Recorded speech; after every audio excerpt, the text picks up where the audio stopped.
natin ang ating renewal ng vows. Alam nyo, nangako na kayo ng pinakasalan nyo kasama nyo. Okay? Matawagan po kayo ng kamay. Okay.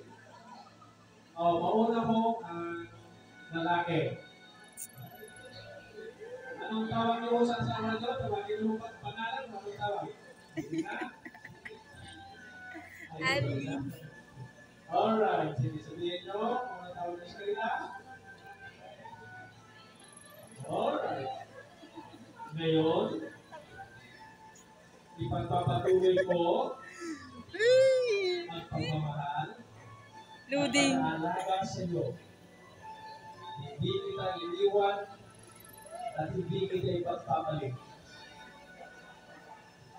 At pagpalain tayo ng Diyos, kasama ang ating pagmamahal. Okay, mga babae naman. Okay, anong tawag niyo sa mga asawa niyo? Okay, sure, darling, sweetheart, love, honey, mahal. Okay. Sige mo yun? Sige. Kayo naman. Tawag na ito, napagtiisan mo ako, sasamahan kita sa lahat ng gagawin mo at pananampalataya mo.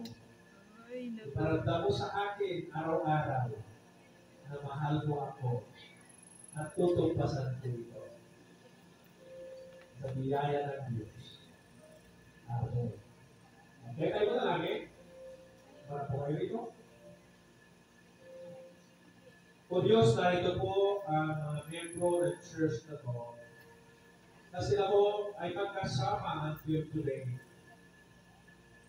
Salamat o Diyos sa panibagong sigla ng kanilang ginasyon.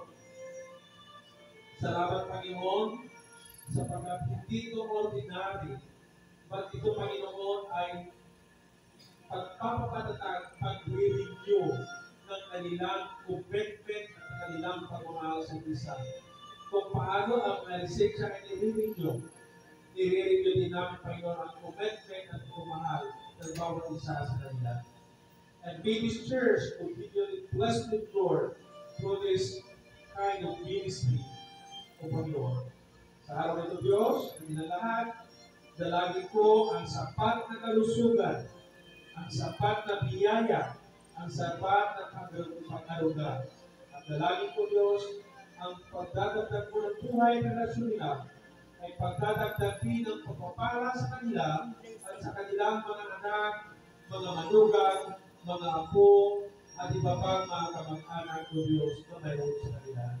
Dakilang Diyos, maraming salamat at hiniling ko ang gabay ng Banal na Espiritu Santo sa kanilang buhay, sa kanilang lakad, at sa araw na pinagkakaroon sa kanila. In Jesus' name, Amen. Amen. At this point, speaker topic. Alright. Yeah. So this is a simple topic from our church.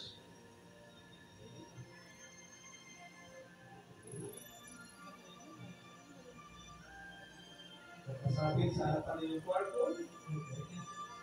Alright.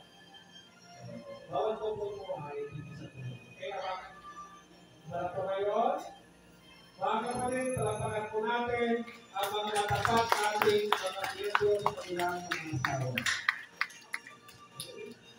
To God be the glory.